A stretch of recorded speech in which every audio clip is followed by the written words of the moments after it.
At Fulchester Crown Court this week, the jury, selected from eligible citizens on the electoral register, is trying a case of burglary. Did the prisoner, Frank Hanlon, enter the shop premises known as the Jewel Box in Fulchester and steal a ring and a watch? Hanlon says he didn't. The police will say he did. And all these three women will support Hanlon's story. The case of the Queen against Frank Hanlon has already started, and at the moment, prosecution counsel is examining his first witness, the owner of the jewel box, Harry Cross. After you found the door had been forced open, what did you do? Well, I did a stock check, didn't I? What a job. And what did you find? Well, first thing I found was a ring missing. Can you be shown the ring, please? Is that the missing ring, Mr. Cross? Definitely. You're absolutely positive it's from your shop? Couldn't have come from anywhere else, Your Honour. Beautiful piece of jewellery, beautiful. I'd like to introduce it as Exhibit 1, Your Honour. What value do you put on the ring, Mr. Cross? Well, I retail them for £11.50. One of my more expensive lines, Your Honour, but what a bargain, eh? You specialise in rings, I understand, Mr. Cross. Yep.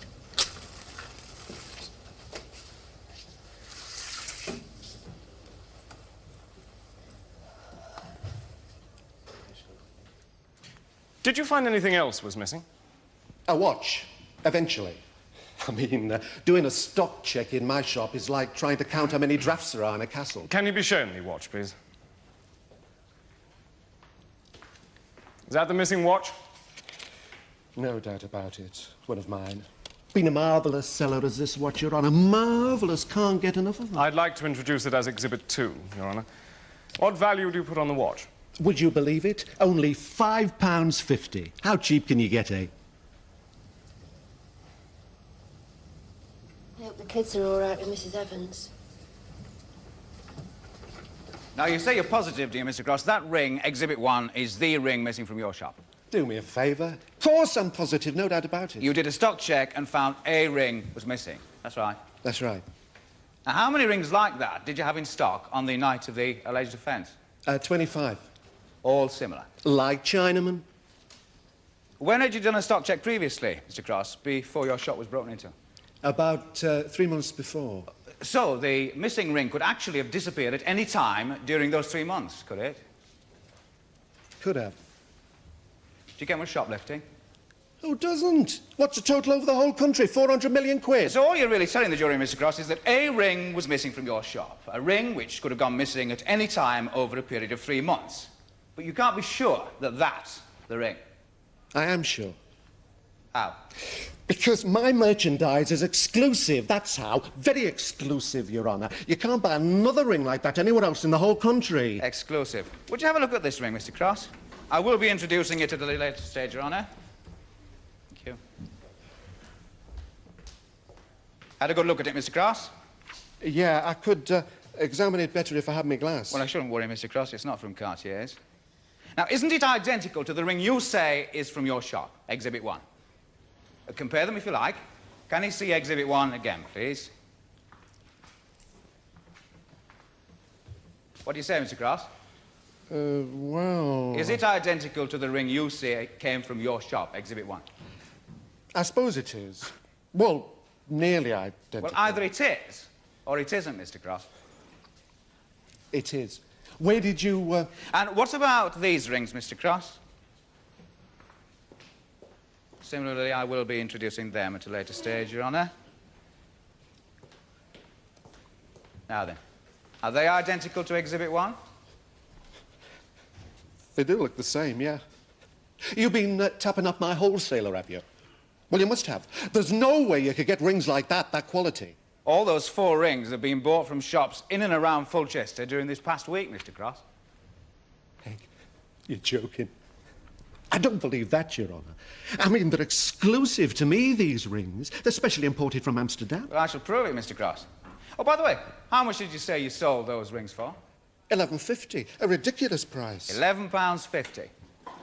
Now, those 4 rings I've just shown you were all bought locally for between £4 and £5, Mr. Cross. What? I can't buy them for £4. Well, we did, Mr. Cross. Now, I'd like to ask you, if I may, about the watch. Can I be shown Exhibit 2, please? Now, you sure, positive again, are you, Mr. Cross? That watch is the watch missing from your shop. Yep, Similarly, you did a stock check on the watches. that's right. And similarly, it was 3 months before you'd done one previously. Yep. How many watches had you in stock on the night of the break-in? Well, I should have had 11, but when I checked, there were only 10. So again, what you're really saying is that a watch was missing, which could have gone missing at any time during 3 months. Oh, no. And not the watch. No chance. Oh? Why not? Well, I'd sold one, you see, a few days before I was done. And I remember thinking, if I'd got down below a dozen, I better be ordering some more. Like I said, Your Honour, they go like hotcakes, do them watches, like hotcakes. I'll amend my question. What you're really saying is that a watch was missing, which could have gone missing at any time over a period of a few days. But you can't be certain that that's the missing watch. I can. Well, you're surely not claiming the watch is exclusive too, are you, Mr. Cross? They're only from Basel, Switzerland, that's all. Had some lovely Portuguese onyx reading lamps in from the same wholesaler only yesterday. It's like Aladdin's cave, my shop, Your Honour. Nearly 1,000 different lines, from earrings to chandeliers. You want to bring your wife in one day, Your Honour? Would you have a look at this watch, Mr. Cross? Now then, what do you say about that and Exhibit 2? Are they identical? Very similar. Are they identical? Yeah, where did you get this? As a matter of fact, it was being offered as a prize at a fairground, Mr. Cross, on the hoopla stall. That's her, isn't it? So much for the exclusivity of your watches, Mr. Cross. I won't embarrass you again by comparing prices. I think the source of my watch speaks for itself. Thank you, Mr. Cross. Oh, sorry, there's just one more question. Now, Exhibit 2 is a man's watch, isn't it? Yeah. But aren't men's watches bisexual these days? I mean, women wear them as much as men do. I wouldn't know about that. It's all sex these days.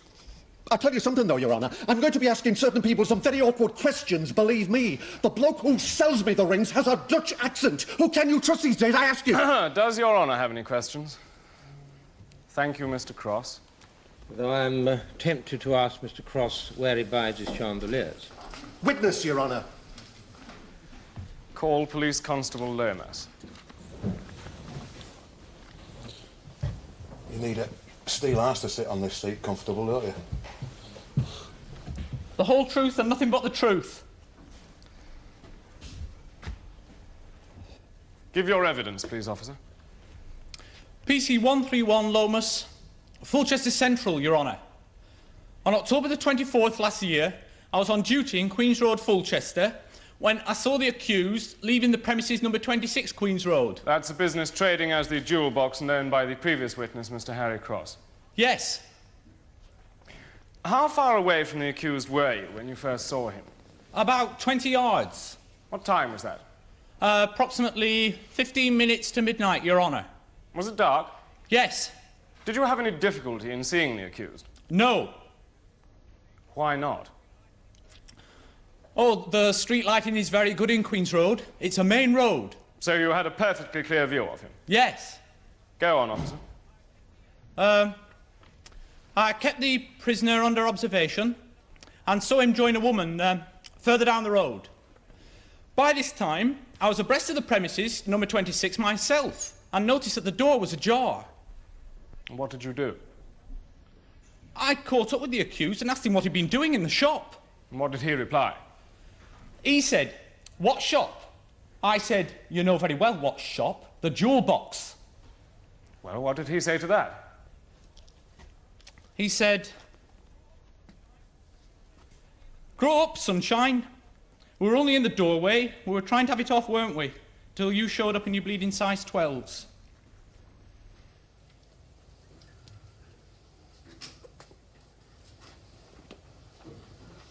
You can tell what she is just by looking at her.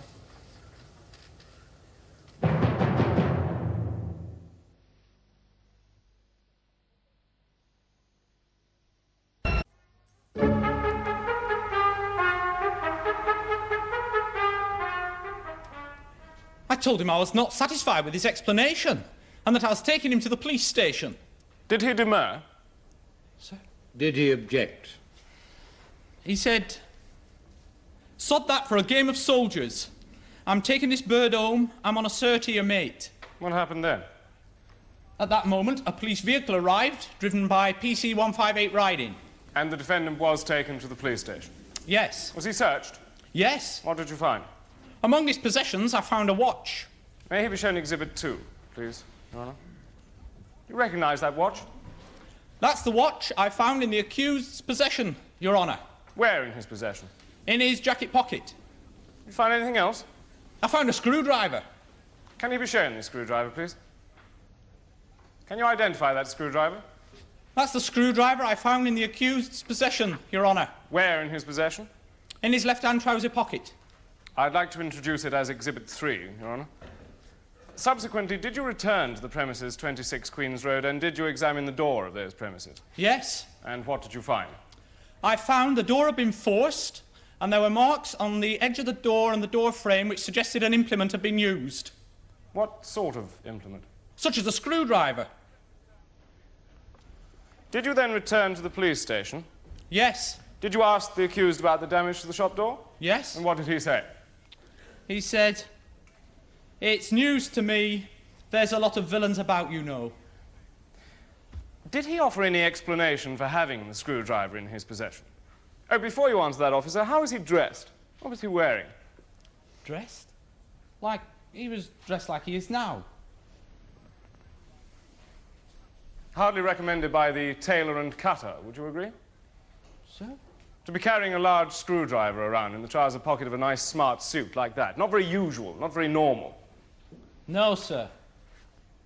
Well, did the defendant offer any explanation for having the screwdriver in his trouser pocket? He said, "I've been doing a couple of jobs round at my mum's, haven't I?" His mam's? His mother's, sir. It's not mine.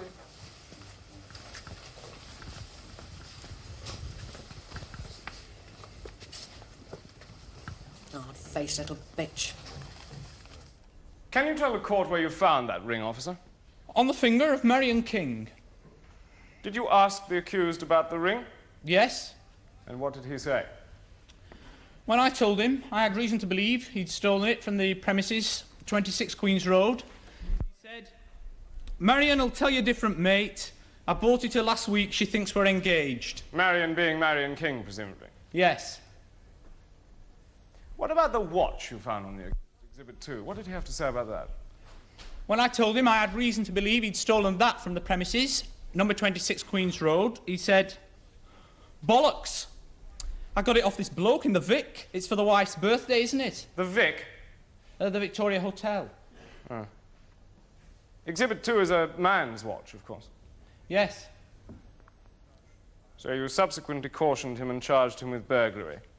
Yes. Did he reply? He said, "You're way off beam, mate. We were just snogging in that shop doorway. Ask Marion. Somebody else must have jemmied it."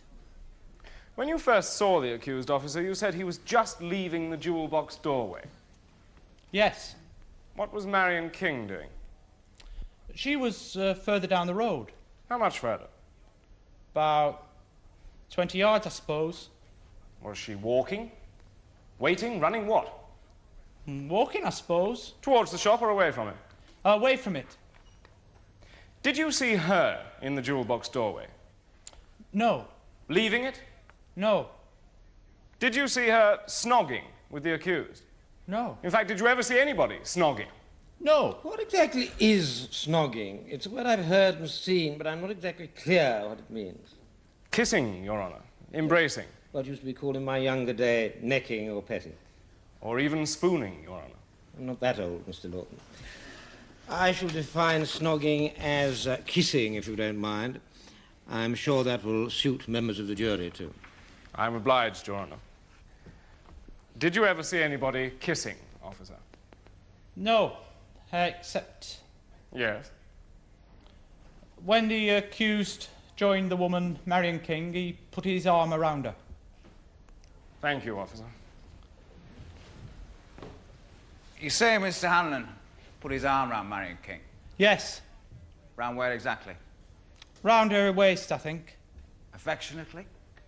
Yes, I suppose so. Did you do anything else? No. Didn't he noggle her? I'm afraid you've lost me there, Mr. Dorney. Well, it is. Is that English? It is my client's word, Your Honour. Loosely, it means he put his face against hers. Really? You learn something new every day, even here. Did Mr. Hanlon do that, officer? I didn't see him. But he did put his arm round her waist. Yes. As a man might do if he wanted to reassure her, particularly a lady who'd been caught in the act of kissing him. He did put his arm round her.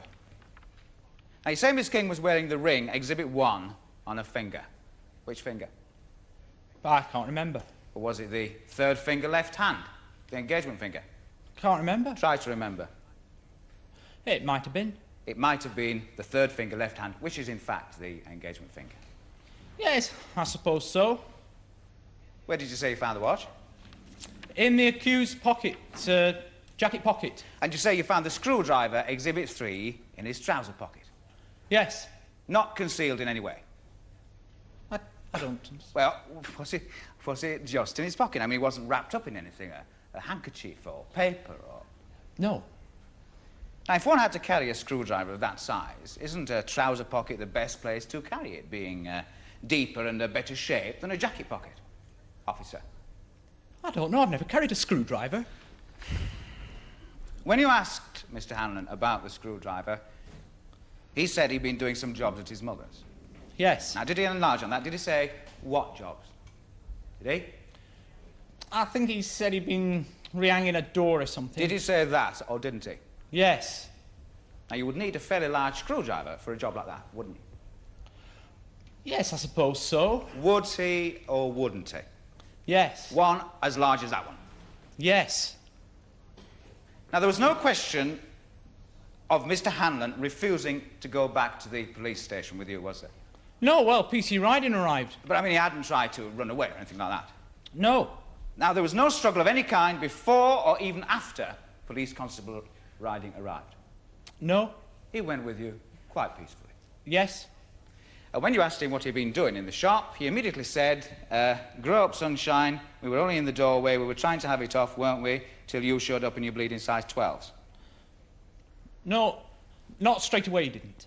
Oh, well, according to your evidence in chief, you caught up with him and asked him what he'd been doing in the shop. Then he made the reply I've just quoted, grow up, sunshine, etc., etc. Yes, but not straight away. He asked me what shop first. Oh, I didn't realise we were splitting hairs, officer. Did he make the reply I've just quoted immediately after that, then? No. How long afterwards, then?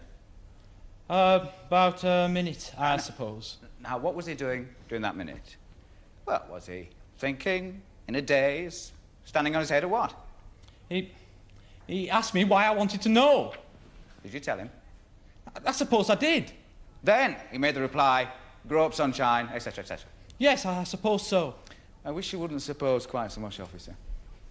Now, I suggest the reason Mr. Hanlon did not reply immediately is that you didn't let him reply. Didn't let him? Were you shouting? No. Raving? No. Jumping up and down? No. Did you push him up against the shop window? No. Prod him in the chest? No. Did you say you'd actually seen him break into the jaw box? No. Now, you did know Mr. Hanlon, didn't you? You had met him before, in the past. Yes. In what circumstances? When I was making inquiries about another incident. Inquiries which came to nothing. Yes. Well, it's not unusual, is it, for couples to use shop doorways for romantic purposes? I don't know. Oh. Are you saying you've never happened across such a thing? Such a couple? I mean, I don't necessarily mean while you've been on duty, officer. One or two. Only one or two, officer? Well, you must have led a very sheltered life. I don't happen across many couples kissing in doorways either, Mr. Dorney. And please don't make the obvious comment.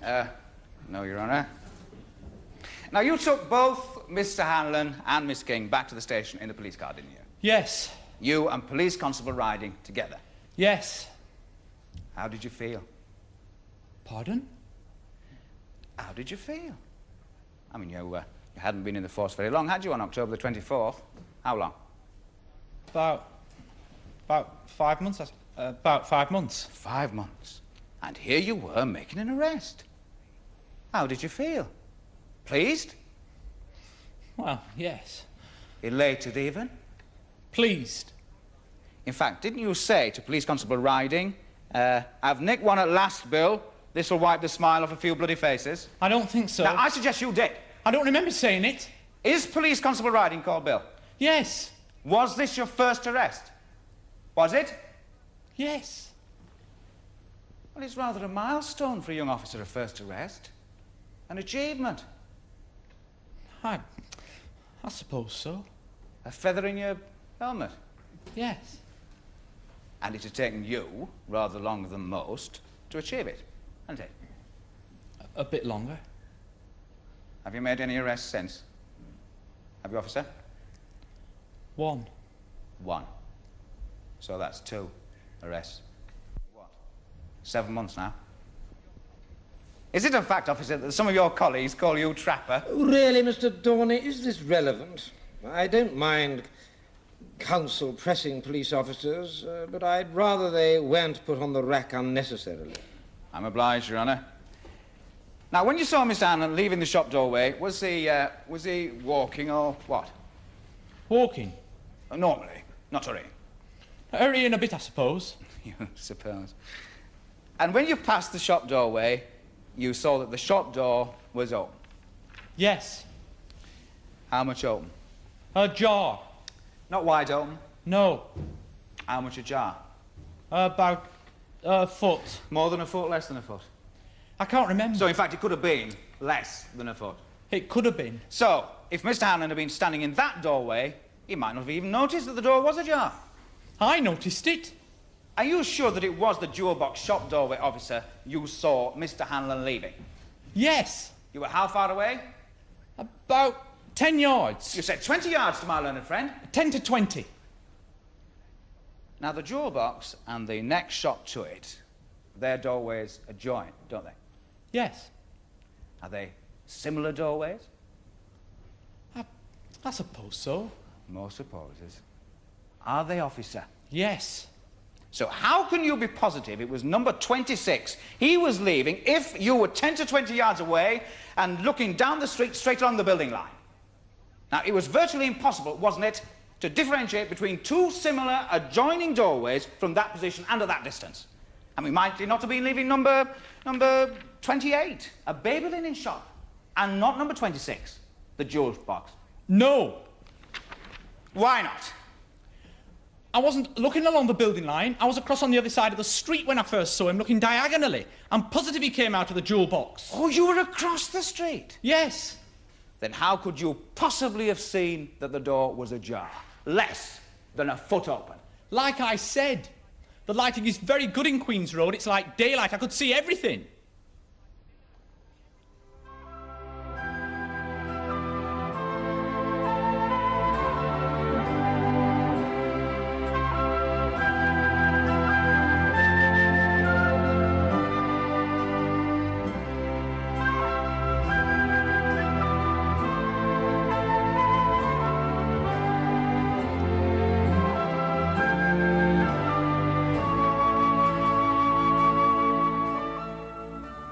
The cases in Fulchester are fictitious. Join us again tomorrow when the Queen against Hanlon will be resumed in the Crown Court.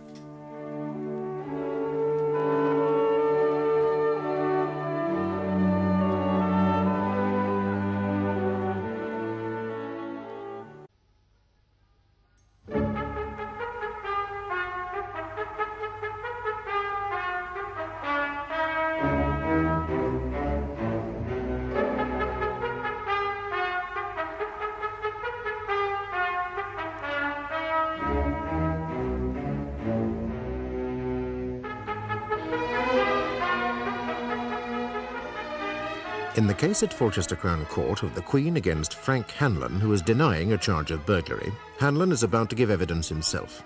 The jury have already heard from the prosecution how a policeman saw him leaving a gift shop called the Jewel Box late at night. The door had been forced open and a watch and ring were missing. Hanlon, a married man, told the policeman he knew nothing about the break-in. He had merely been kissing in the doorway of the shop with a woman called Marion King.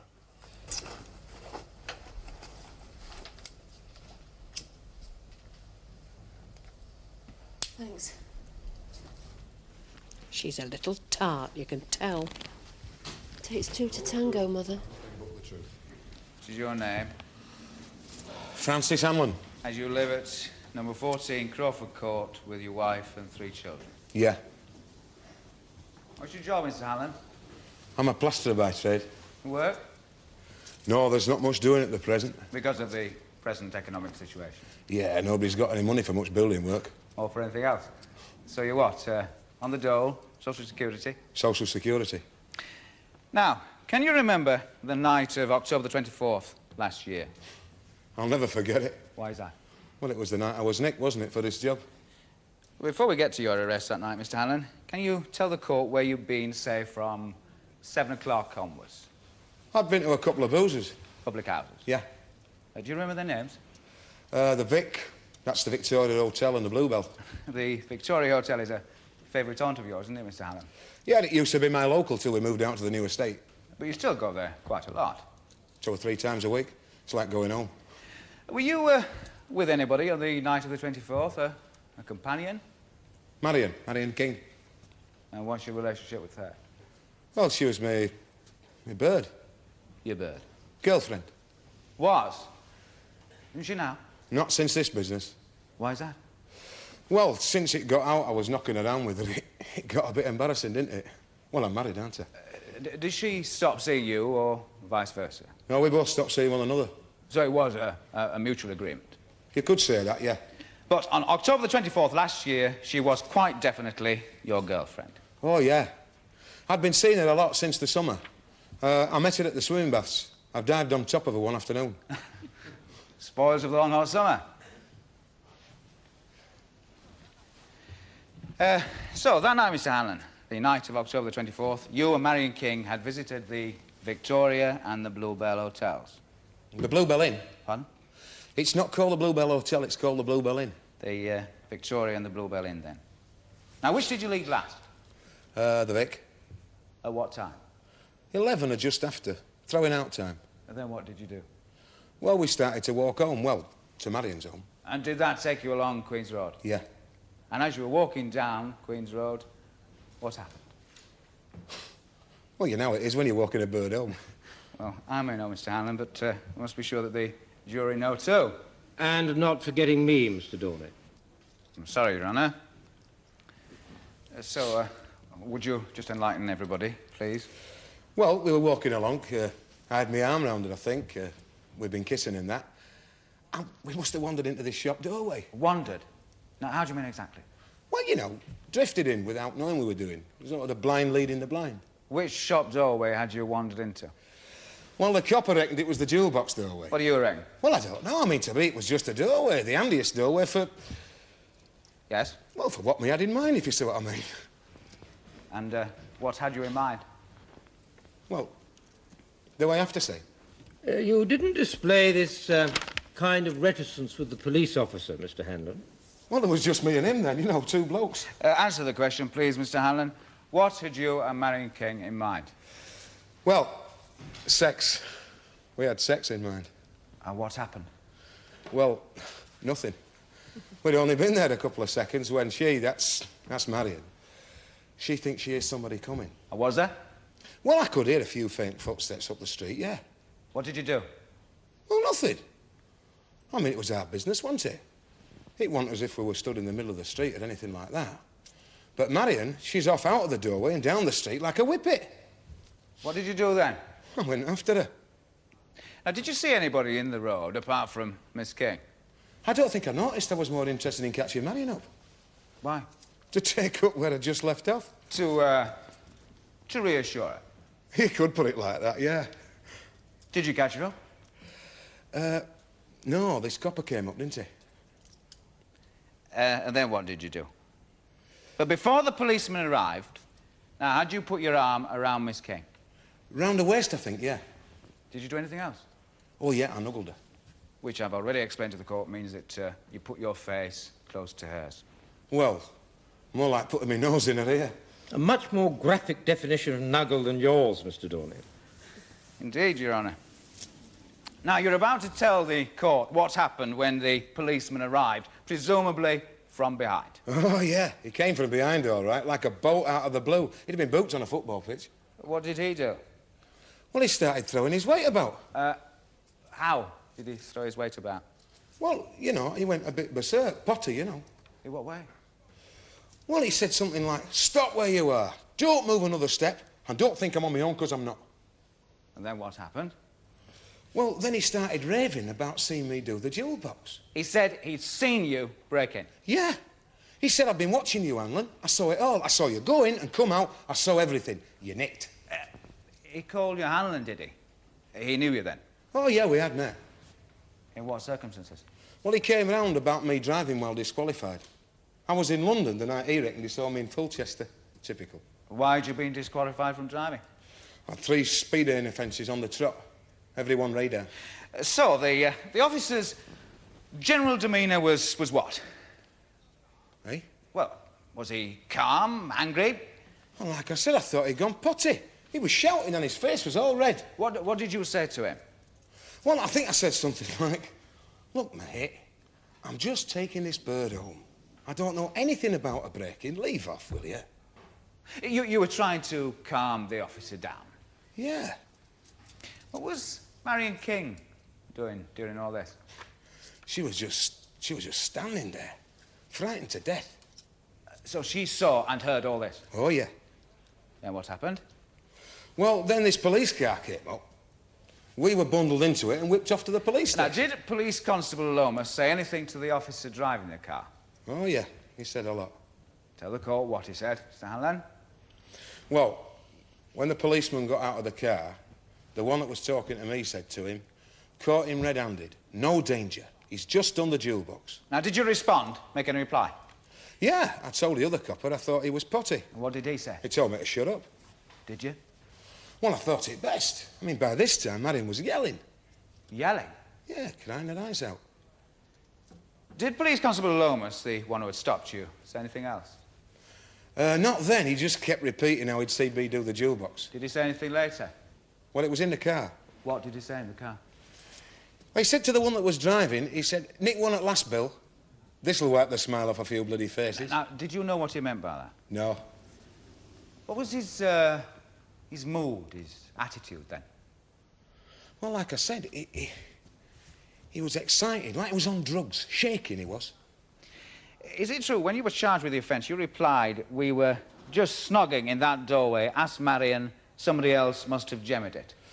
Well, something like that. I mean, they never get what you say exactly right, do they? But that's what you were doing, snogging, kissing. Yeah. And nothing else. No. May I be shown Exhibit 3, please. Now, what about that screwdriver, Mr. Hanlon? Were you carrying it in your pocket? Yeah. Why? Well, like I told the policeman, I've been doing some jobs with it round at my mum's. That day? That tea time. What jobs? Well, I'd been rehanging a kitchen door. It had got so it wouldn't close. You know, it's an old house she lives in, and... Do you often do jobs for your mother? Oh, all the time. You're a handyman? Yeah, I could say that, yeah. Why were you actually carrying the screwdriver? Well, I was going to take it home, but I never went home, you see. I was late leaving my mum, so I went straight to meet Marion. In other words, you hadn't got time to take it home? Well, if I had, I'd have been at least half an hour late, and she didn't like to be kept waiting. So you just put it in your pocket? Yeah. In your trouser pocket? Well, it didn't show much there. I wonder if you could just show the court just how much it did show, Mr. Hanlon. Could you please hand him the screwdriver? Put it in your trouser pocket, Mr. Hanlon, please. Your left one, it was found in. I'm afraid you'll have to step down if the jury are going to say anything at all, Mr. Hanlon. There's hardly a bulge, even. Not much. Thank you, Mr. Hanlon. You can return to the box. It is, in fact, your own screwdriver, isn't it, Mr. Hanlon? Yeah, I've had it yonks. Yonks? Yes. May be shown Exhibit 1, please. Where did that ring come from, Mr. Hanlon? The ring Miss King was wearing? I gave it her. Where did you get it from? From a peddler. A street trader? Yeah, he gets in the Vic. That's the Victoria Hotel a lot. Which night? A few nights before all this happened. How much did you pay for it? £4. Rubbish. When did you give the ring to Miss King? The same night all this happened. Now, if you bought it 2 days before, why hadn't you given it to her already? Well, she'd been ill, hadn't she, with a cold. I hadn't seen her. Why did you give Marion King the ring, Mr. Hanlon? Well, because she was getting a bit difficult. Difficult? In what way? Well, you know, asking didn't I love her and that. And why didn't we get engaged like her pal had? You know how women are. She didn't know that you were married already? No. And you bought her the ring to, Keep her quiet.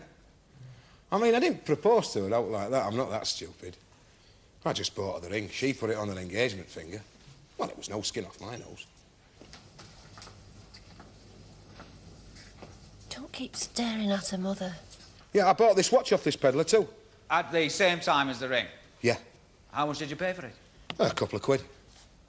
You told the police officer it was a birthday present for your wife. Yeah, it was a birthday present. And that's true. But why buy a man's watch, Mr. Hanlon? Why didn't you buy her a lady's watch? Well, that's all this peddler had were men's watches. Men's watches. I mean, I know that women do wear men's watches these days, and I thought she wouldn't mind, like. When was her birthday? The day after. On the 25th? Yeah. So you were keeping it in your pocket till then, were you? Till the day of her birthday? Yeah, it was going to be a surprise for her. Did you break into the shop known as a jewel box, Mr. Hanlon, and steal that ring and that watch? No, I only stood in the doorway. If, in fact, you even did that, are you even sure that it was the jewel box doorway that you and Marion King were kissing in? No. I mean, it could have been next door for all I know. I mean, I had other things on my mind, didn't I? Indeed, Mr. Hanlon. Thank you.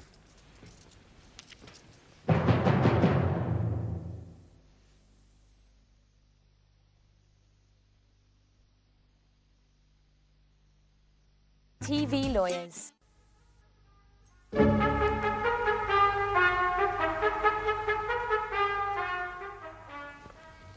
This peddler you say you bought the ring and the watch from, did you know him? I'd seen him before. Have you seen him since? No, he's not local. I suggest he doesn't exist. Oh, yeah. Jippo Dave's his name. He's got very dark hair and skin. He gets in the Vic a lot. Everybody knows him. You do admit you did emerge from a shop doorway in Queen's Road that night, do you, Mr. Hanlon? Oh, yeah, definitely. Oh, well, that's something. I suggest the doorway was indeed the jewel box doorway. Well, I'm not sure about that. I suggest it was.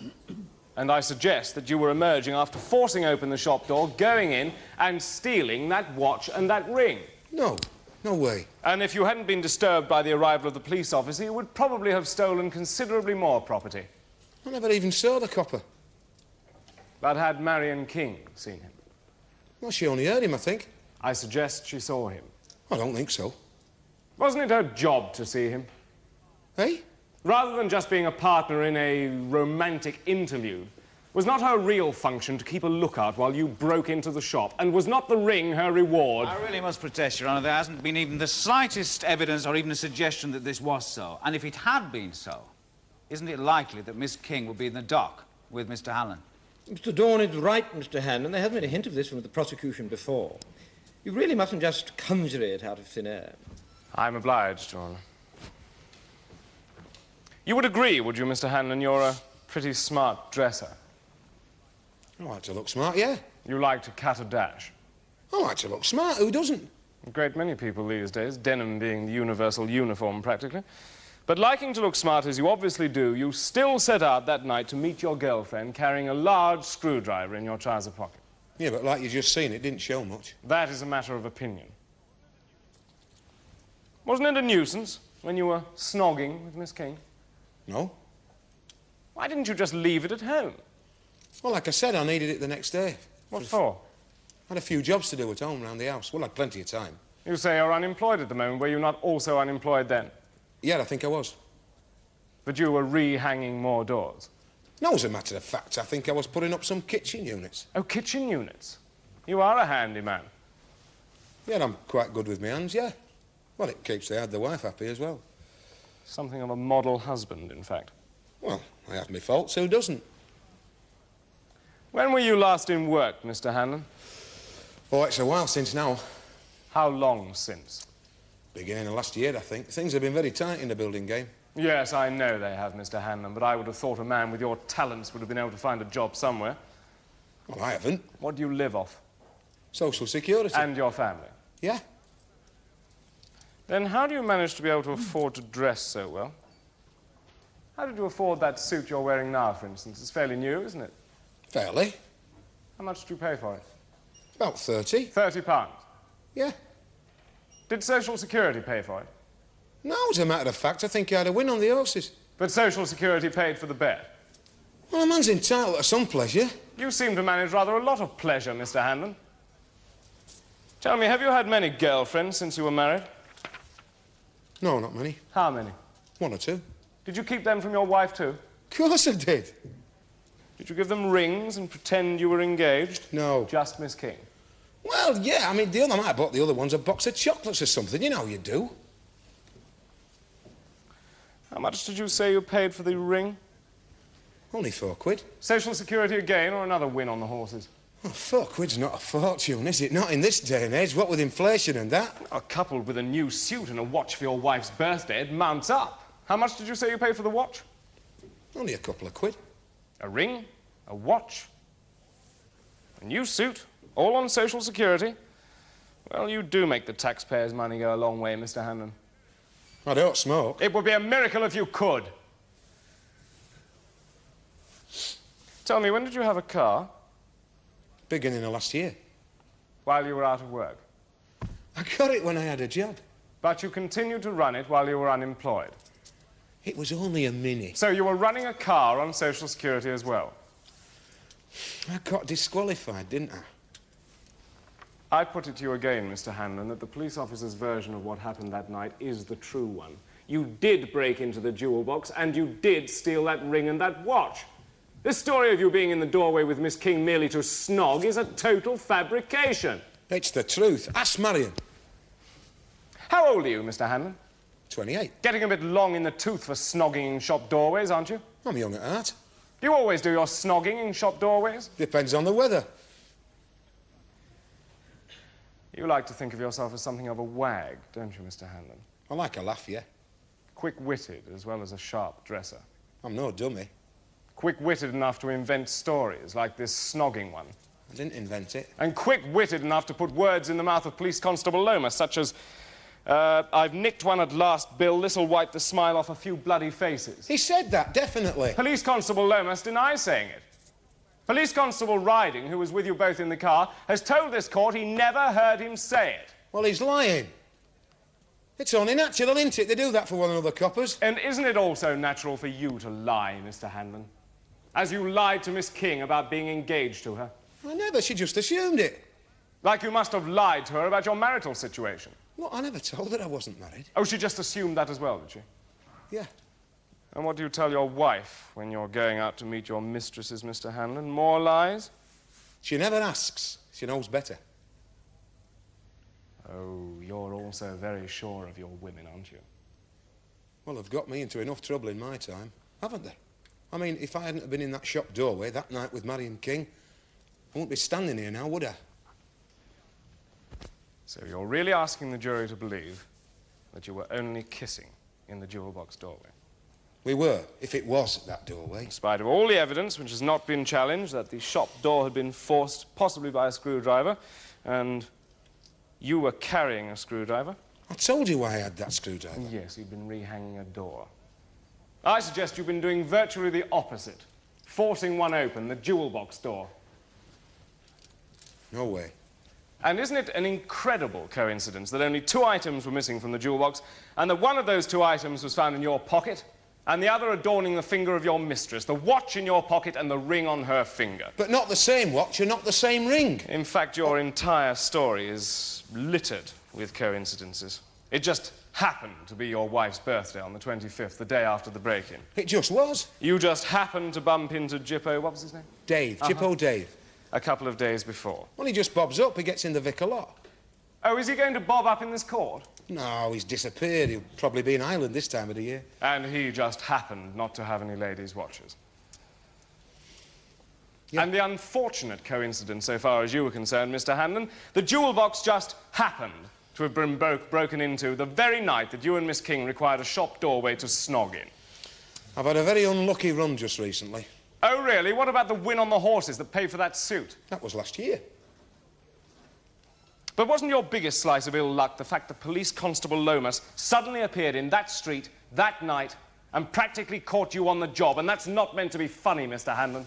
He couldn't catch a cold, that bloke. Really? I suggest he caught you red-handed.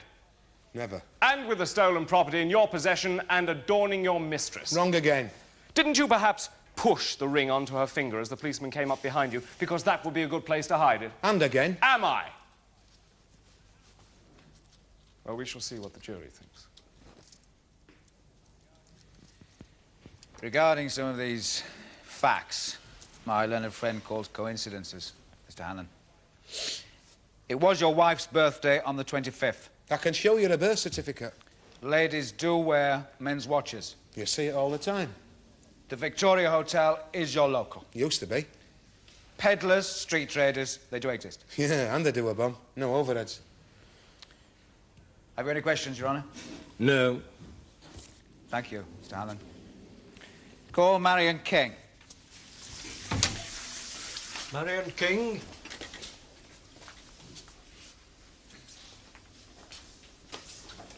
How can she bloody help him, little tart?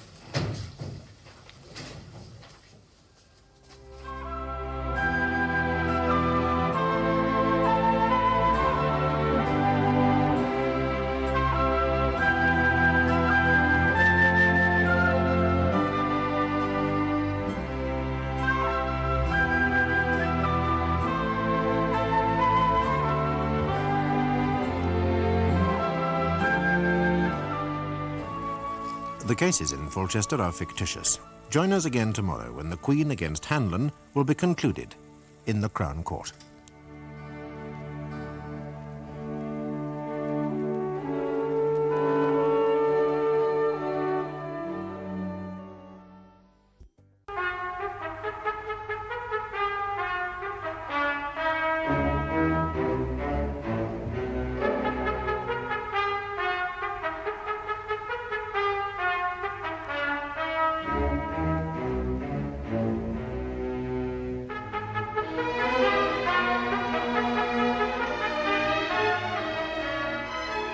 Today is the final day of a case of burglary being tried at Fulchester Crown Court. Francis Hanlon has denied stealing a ring and a watch from a shop known as the Jewel Box. The jury in this trial has been selected from members of the public who are eligible for jury service. They will reach their verdict on the basis of the evidence that they hear in court. A policeman told the jury that after seeing Hanlon leaving the shop late one night, he found the door had been forced. But Hanlon, a married man, said he was only snogging in the doorway with his girlfriend, Marion King, who's just started to give evidence for the defence. How long had you been going round with Mr. Hanlon? A few months. A few months. You met him, I believe, in the swimming baths when he dived on top of you. Yeah. Rather an unorthodox encounter. Where were you on the night of October the 24th, Miss King? When? The night all this happened. I was out with Frank. Mr. Hanlon. Yeah. Where did you go? To the Vic. To the Victoria Hotel in Fulchester. Yeah. And you went there with Mr. Hanlon. Yeah. Did anything happen during the evening? A lot. In particular? How do you mean? Did Mr. Hanlon give you anything? Yeah, he gave me a ring. Can Miss King be shown Exhibit 1, please? Is that the ring Mr. Hanlon gave you? Yeah, it looks like it. Aren't you sure? Yeah, it is. Could you speak up, please, Miss King? I'm having difficulty hearing you. I'm sure the jury must be too. Don't be nervous, Sorry. Miss King. Nobody's going to eat you. Was there any significance to Mr. Hanlon giving you that ring? Eh? Or was it for any special reason? Well, it were to show we were engaged. Now, you didn't know that he was already married. No, When did you actually find out that he was married? when all this started. Were you upset? Yeah. What did you do with the ring Mr. Hanlon gave you, Miss King? I wore it Where? on my engagement finger. The third finger, left hand. Yeah. What did you do after you left the Victoria? Nothing. Where did you go? Nowhere. Well, the policeman stopped us, didn't he? Where were you when he stopped you? Walking. Where? Up Queen's Road. You and Mr. Hanlon? Yeah. Now, before the policeman stopped you, had you and Mr. Hanlon been doing anything else in Queen's Road? Had you, Miss King? We went in the shop doorway for a minute. Which shop doorway? The jewel box. Now, did you know that it was the jewel box at the time? No. Why? I didn't notice. So it might not have been the jewel box. The policeman said it were. But you yourself didn't notice? No. What were you doing in the shop doorway? I was with Frank. But what were you doing with Frank? Nothing. Why did you go into the doorway then? Well, you know, to kiss and that. Could you speak up, please, Miss King? To kiss and that. To snog, to use Mr. Hanlon's phrase. Yeah. Then what happened? This policeman come up. While you were in the doorway? No, we'd come out of the doorway and gone up the street. Now, did you both come out of the shop doorway together, or did you leave first, or did Mr. Hanlon? I come out first. Why did you come out of the doorway? Well, I heard somebody coming. And anybody can see in that doorway. It's like daylight in Queen's Road. Oh, I see. So the doorways along Queen's Road are very well illuminated by the streetlights, I suppose. Yeah. So you could hardly conceal yourself in there. Anybody can see you. So you'd left the doorway, Miss King. Then what did you do? No. What did Mr. Hanlon do? He come after me. Along Queen's Road? Yeah. What did you do then? He tried to get me to go back in the doorway. Tried to get you to go back into the doorway. How? Well, he put his arm round me and started kissing me. He told the court he nuggled you. Yeah. Then the policeman arrived on the scene. This rather romantic scene. Yeah. What did the policeman do when he came up to you? He started shouting at Frank. Immediately? Yeah. What did he shout at him? He said he'd seen him go in the jewel box and steal stuff. Now, you sure he said that he'd seen him? Yeah. Had Mr. Hanlon been into the jewel box and stolen anything? No. Now, you sure about that? Yeah. What happened next? Another policeman in a car came. What did he do? They took us to the police station. Now, did you hear the first policeman, the one who stopped you in the street, say anything to the policeman in the car? He said a lot of things. He was talking all the time, when he weren't shouting. Can you remember any of them? No. Well, it's weeks since. And I suppose you were frightened, being stopped and shouted at by the policeman. Yeah. What happened to the ring you were wearing? They took it off me. Who did? The police. But you're absolutely sure, are you, Mr. Hanlon had given you that ring in the Victoria Hotel earlier that evening? Yeah, he had. Thank you, Miss King. How old are you, Miss King? 18. What's your job? I'm a packer. What do you pack? Elastic bands. You say you're going out with Mr. Hanlon. Yeah. What does that mean, exactly? Going out together. Were you his mistress? Eh? Were you lovers? Were you having intercourse? Were you? Yeah. Had you had any experience with men before you met Mr. Hanlon? I don't know what you mean. Did you have any lovers before you met him? No. When he gave you that ring, you say you thought you were engaged. Yeah. Did he say you were? Yeah. You sure about that? Yeah. You see, he's told the court that he didn't say you were engaged. You just assumed it. He said we were. In so many words. Yeah. Well, it isn't an engagement ring, is it? It didn't matter. It were to me. What are your feelings for Mr. Hanlon, Miss King? We've packed in. No, I didn't ask that. I asked what your feelings are for him now. I don't know. I suggest you're still very fond of him. Miss King? I don't know. Fond enough to lie for him, in fact? I'm not lying. Fond enough to lie for him, try and save his skin? Didn't Mr. Hanlon really give you that ring when he rushed up the street, pursued by the policeman? No, he gave it me in the Vic. And didn't he tell you to put it on your finger, or perhaps he even pushed it on your finger himself? It was already on my finger. Weren't you besotted by him? Pardon? Besotted by this smart, attractive older man? He's not all that much older. He's 10 years older. Besotted enough to do anything he asked you to do, like lie for him to the police. I've told you I'm not lying. And lie for him here today. No! Because is it not the truth, Miss King, that you are still besotted by him? He's married. With 3 children. Do you have any questions, Your Honour? No, thank you, Mr. Dawley. Thank you, King. Call Joyce Hanlon. Joyce Hanlon.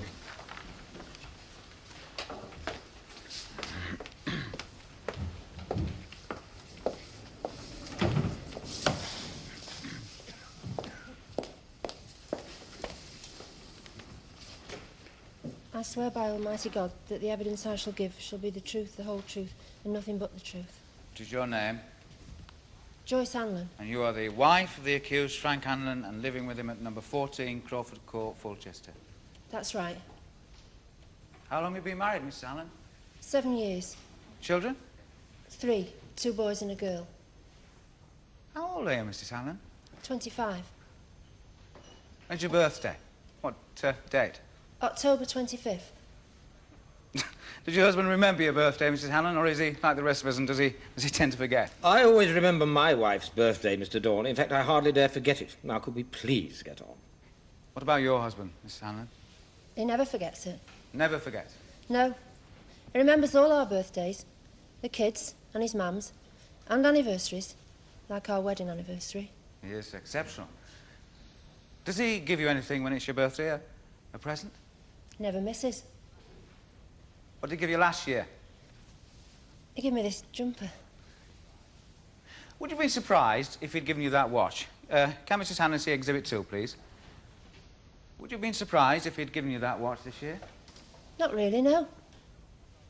Does your husband do a lot of jobs in the house, Mrs. Hanlon? Odd jobs? Is he, in fact, a very keen handyman? He's always working in the house. He's got it beautiful. He sounds to me to be a very good husband, Miss Hanlon. He is. Thank you, Mrs. Hanlon. Oh, would you just stay there for a moment, please? Your husband was unemployed when he was arrested, wasn't he? Yeah. You were living off Social Security, as indeed you are now. Yeah. So financially, you couldn't have been all that well off. Not much money to spare after all the bills have been paid. Food, eating. We don't do so bad. You don't on Social Security when you've got 3 children and you're careful. Well enough for your husband to buy you watches for your birthday and rings for his girlfriend. I don't know anything about that. You didn't know he had a girlfriend? No. Do you mind him having girlfriends? Of course I do. He's told the court that he was going out with her for some months. I don't know anything about that. Well, where did you think he was going, Mrs. Hanlon, when he went out at night? Dressed in that smart suit as he is now? I don't know. Didn't you ask him? No. Why not? I just didn't. You're not frightened of him, are you? No. Oh, really, Your Honour, there's been no suggestion that my client is a wife-beater. That's true, Mr. Lawton. There hasn't. My lord, Your Honour, do beg your pardon. I was trying to establish why Mrs. Hanlon doesn't seem to have behaved as most wives would, whose husbands were going out at night, dressed to kill, and presumably returning home rather late. It was nearly midnight when the accused was arrested. That seems a fair point, Mr. Dawley. I'm obliged, Your Honour. You say you're not afraid of your husband, Mrs. Hanlon. No. Well, where did you think he might be going on these evenings? Out. For a drink. Did you never go for a drink with him? Sometimes. How often? Not very often. Why not? Well, I had the kids, didn't I? How old did you say you were, Mrs. Hanlon? 25. And married 7 years ago, so you were only 18 when you got married. Yeah. Very young. Yeah. His girlfriend's only 18 now, did you know? I don't know about that. Did Mr. Hanlon give you an engagement ring? No. Why? Well, we got married in a bit of a rush. You were pregnant, were you? Yeah. Mrs. Hanlon, Aren't you just trying to save your husband's skin? I don't know what you mean. Protect the family? No. Can you really say to me he's a good husband? He is to me and the children, yes. Isn't he a liar and a ladies' man? He's good to me and the children. Do you have any questions, Your Honour? No. Thank you, Mrs. Hanlon. Call Mrs. Agnes Hanlon. Can you give me an estimate of how long you're likely to be, Mr. Dorney? Well, this is my last witness, Your Honour. She'll be very short, unless my learned friend... I was hoping we might finish today. Me too, Your Honour. The whole truth and nothing but the truth. What is your name? Agnes Hanlon. And you are the mother of the accused, and do you live at number 20 Carlisle Street, Fulchester? That's right. I've lived there for 30-odd years. Can Mrs. Hanlon be shown the screwdriver, Exhibit 3, please? Now, do you recognise that screwdriver, Mrs. Hanlon? It's Frank's. When did you last see it? Well, he had it with him in my house. When was that? When? Oh, I don't know the date. The day they said he'd broken into the jewel box. What part of the day did he have it with him at your house? Afternoon. Early afternoon? Late Late. He stopped for his tea. What had he been doing with the screwdriver, Miss Hanlon? Rehanging my kitchen door. It hadn't closed proper for months, and it was dragging the casing away from wall. Does he do a lot of jobs like that for you, Miss Hanlon? Of course he does. Who else is there to do them? I'm a widow, aren't I? My husband was killed in Korea. What did Mr. Hanlon do with the screwdriver after he'd rehung your kitchen door? He took it home with him. Why was that? Well, he said he wanted it to do a job there. He's always doing jobs around the house, isn't he? Oh, he's very clever with his hands. Different than his father. A lot's been made, Miss Hanlon, of the fact that your son was carrying that screwdriver in the trouser pocket of his smart suit. It has been suggested that that was a peculiar place to have a screwdriver. Oh, don't be taking him by that suit. That's just top show. He was as scruffy as a tomcat when he were little, and he still forgets. Only last week, I caught him with a bag of 3-inch nails in his jacket pocket. So he wouldn't think twice about putting that screwdriver in his trouser pocket? He wouldn't know he'd done it. Thank you, Miss Hanlon. You say you're a widow, Mrs. Hanlon. I've been for 25 years. Living alone? Yes. Is the accused your only son? Yes. Your only child, in fact? Well, we didn't get much chance to have any more, did we, what with him being killed? So Mr. Hanlon is your only close family? I've got a sister in Birmingham. So you must depend on him rather a lot, naturally. I don't go interfering between him and his wife. I never suggested that you did, Mrs. Hanlon. I merely suggested that there was a close bond between you and your son. I've tried to do my best for him and bring him up proper. Not been easy, I can tell you, being on my own. Yeah, it can't have been. But all you know about this case is that he had that screwdriver with him in your house on October the 24th, and he took it with him when he left. I know something else as well. Oh, what's that? He's a good lad to me. Mrs. Hanlon, has he always been fond of the ladies? It's not so much of him being fond of them. What do you mean, exactly? Well, you only have to look at him, don't you? Good-looking chap, isn't he? Spitting image of his dad. Hey, like mice round a lump of cheese. From him being, 14. Women won't leave him alone.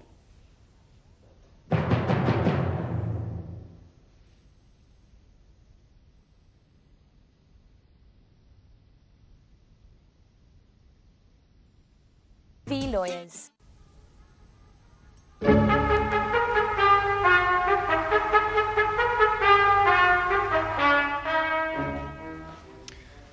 I hardly need to remind you of the facts in this case, members of the jury. They are very simple, yet very devastating. And they have not been challenged. The defendant was seen leaving the jewel box late at night. The door had been forced open, possibly by a screwdriver, and a watch and a ring were missing from the shop. A screwdriver and the watch are subsequently found in his possession, and the ring in the possession of his girlfriend. Caught to rights, as they say. An open and shut case. And how does the accused try to explain away all these unpleasant, unchallenged facts? He invites you to believe a series of incredible coincidences. Firstly, He and his girlfriend merely went into the doorway of the jewel box to kiss, not knowing that the shop had been burgled. Secondly, the screwdriver bulging awkwardly in the trouser pocket of his best suit was just a tool that he had been using at his mother's house. Thirdly, the watch in his pocket had been bought 2 days previously from a peddler called Jippo Dave, who was apparently wandering blissfully around Ireland, unable to confirm the sale. And fourthly, he asks you to believe that that's where he got the missing ring too, from the itinerant Jippo Dave. Well, really, members of the jury, besides it all being incredibly coincidental, isn't it also just a little too pat, too clever, too smart, like Mr. Hanlon's suit? Doesn't it all rather reek of a story concocted by a quick mind when he was caught napping by Police Constable Lomas that night? The events, which my learned friend likes to call coincidences, are facts, members of the jury, definite facts, and just as devastating as those he marshals to support the prosecution. It was Mrs. Hanlon's birthday the day after his arrest. He was in the habit of giving her a present. The ring was found on Miss King's engagement finger. He had been rehanging a door at his mother's house. Peddlers, street traders, call them what you will, they do exist. Several were fined at the magistrates' court in this very city only last month, and they do sell cheap jewellery and watches. Police Constable Lomas, the arresting officer, he was very young and inordinately keen to effect his first arrest. Well, need I say more, members of the jury? As for the watch and the ring, well, it has not been proved conclusively that they were the ones stolen from the jewel box. Oh, the owner, Mr. Cross, said they were. But he also admitted, rather reluctantly, not to say petulantly, you may recall, that they were identical to the watches and the ring which were bought at several other shops in Fulchester. Now, another thing my learned friend has made rather a lot of is the way Mr. Hanlon dresses, even the way he looks. A handsome, attractive man, you must admit. But he's not on trial here today because of that, because of the way he dresses, or because he's good-looking and attractive to women. He is here accused of burglary, a charge he absolutely denies. What it really boils down to, members of the jury, is who do you believe? There is no question that a burglary did take place at that shop. There is no question the accused was seen leaving that same shop doorway. And no, that is not quite true. There is a possibility that it could have been the adjoining doorway, though the accused himself cannot swear to that. There is also no dispute about where the screwdriver, the watch, and the ring were found, though there is conflict about whether Exhibits 1 and 2 are, in fact, the missing ring and watch. Now, they're certainly identical, but the defendant has an explanation for all this. It was only his expression, snogging in the doorway, not breaking into the shop. If, in fact, it was the jewel box doorway, and if it was, he said he was quite unaware that it had been broken into. Now, he's also told you he'd bought the ring and the watch previously, the one for his wife and the other for his girlfriend. A very practical man, you might think. Though, of course, he has failed to produce the man Jippo Dave he says he bought them from. Now, his girlfriend, Miss King, confirms most of that, and so does his wife, so far as she is able. And it can certainly be said that both these ladies, in very trying circumstances, are remarkably loyal to him. So I repeat, you have seen them and him in the witness box giving their evidence. You must decide if you think what they say is true or not. If you think it is true, then you must acquit the accused. But if you think it is not true, that their evidence has been coloured by their intimate association with him, then, on the facts, you have no alternative but to find him guilty. Will you now please retire and consider your verdict? All stand.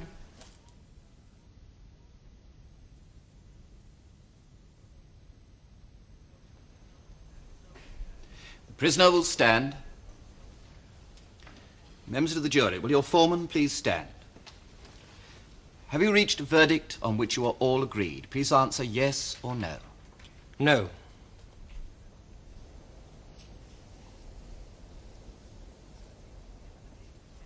Have at least 10 of you agreed upon your verdict? Yes. What is your verdict? Please answer guilty or not guilty. Not guilty. Very well.